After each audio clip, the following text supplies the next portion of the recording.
Hello, I'm Chris Cowan. Just going to go over a little bit on shurikenjutsu. We'll go over a few methods on throwing. We're going to go over a few different types of weapons here, as you can see in front of me. I even have wakizashi right here, so we'll go over that. Starting here first, start with a teppon. You can see over here. Start with the teppon. This is a precursor to the senban. Okay, this was mainly used by carpenters in Japan to pry nails out of wood. If a piece of wood was here and a nail and lift it up. This is a precursor. We currently use this in the Bujinkan also. A lot of times this is held like such. It can be brought up to be thrown this way or this way.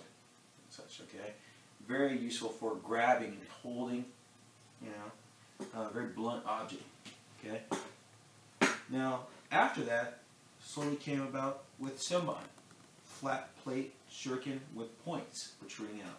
So these right here were senban that were from Tegakereru. Okay, usually held in a stack of 9 and held within the kimono of the ninja. But I should take into consideration these are not all used by the ninja. These were also used by samurai. Both use these. But usually the ninja carried them in a stack of 9, held inside the jacket here.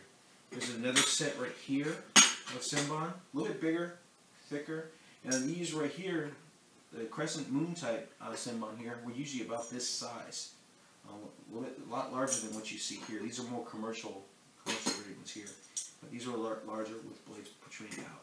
Okay, the ones like this, when held, you could actually hold this in the hand like this and use this to strike. Okay, moving on, we have bow shuriken. These right here are like thin pieces of metal, okay, spikes on the end. There were also ones that were square. Again, these right here acted as like nails when it came to buildings in Japan. And from there, those became weapons, small weapons that could be thrown. Okay. Here we have another set of bow shuriken. These have weighted ends on them, give you a little bit more power, a little bit more impact when you strike a target or strike someone. These last ones on the end are basically modeled after a Japanese weapon called kunai. Okay, very small, very easy to be thrown. Kunai usually wasn't very sharp on the edges. It was used as an entrenching tool.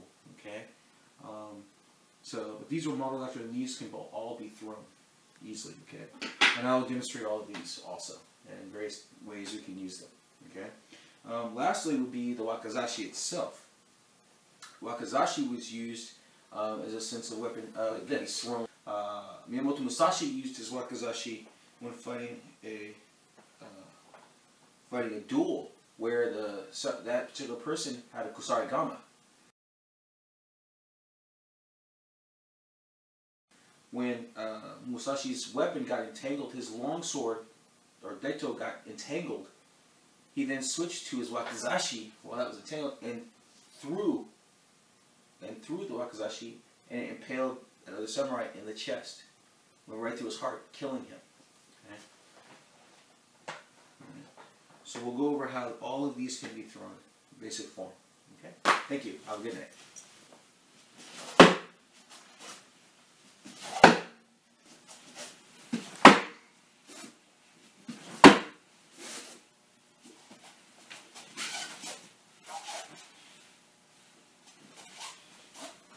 Next we're going to look at bow shuriken. These are one-sided, one tip, and then flat on the other end. Okay. One thing I've learned with these is that if you're within the first 3 feet from the target, you want to throw them, holding them in your hand, and you're going to throw them with the tips facing forward if you're 3 feet from the target. If you go from 3 feet to about 8 feet, you're going to reverse the grip.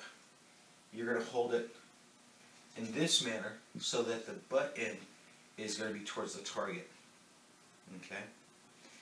If you're 10, basically 8 and beyond, you're going to go with the tips facing up again. Okay.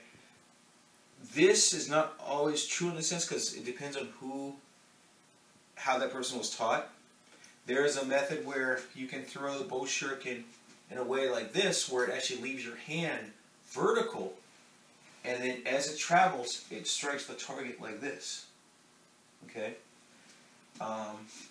And then if there's, like I was saying, from 3 feet to 8 feet, if you go with the butt end up, when you release it here, it actually puts a spin on it, and it spins, and by the time it hits the target, it then hits with the tip. So we're going to start at 3 feet first. We'll throw 3 of them, 3 feet, tips facing towards the target. Okay. So we're here.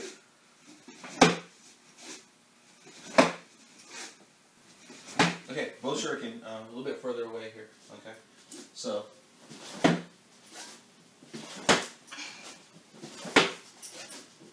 okay, no matter what it is, if it's got a tip or a point on it, you should be able to throw it. This is a gift from one of my students for Christmas. This is a short European type dagger. Even something like this can be thrown. You should be able to. Okay, so for instance, if I'm here, someone comes in with this, I should be able to parry away their weapon using the handle and the guard here, and then be able to draw also. Here, draw the weapon and throw, and even make that stick. Okay, no matter how it is, this should be able to do just like such. If it's a screwdriver, a knife, anything. Your head's on the front. Okay. These will fly just as a regular bow shuriken, but you have to remember that because of the weight, we're going to do one now where we're walking, and someone's going to try and maybe attack us from behind. We turn and we engage them with the bow shuriken. So if we're walking, we turn. So walk, turn. So each time as I walk a little bit further away. So I get a little bit further away, turn, and throw. Okay. Another method of throwing this way is to throw this here would be the idea if someone's following you and you want to turn and throw it underneath. Oops.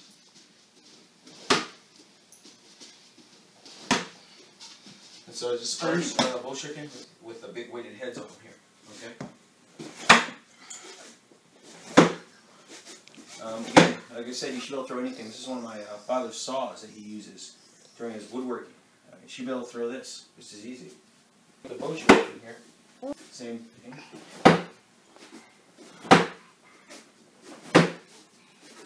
Okay, like so. Now it's here. Okay.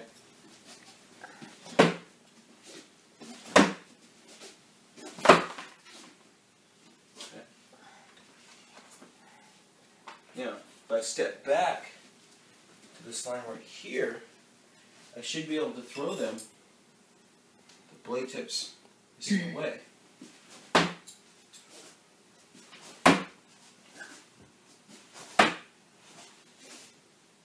Just like that.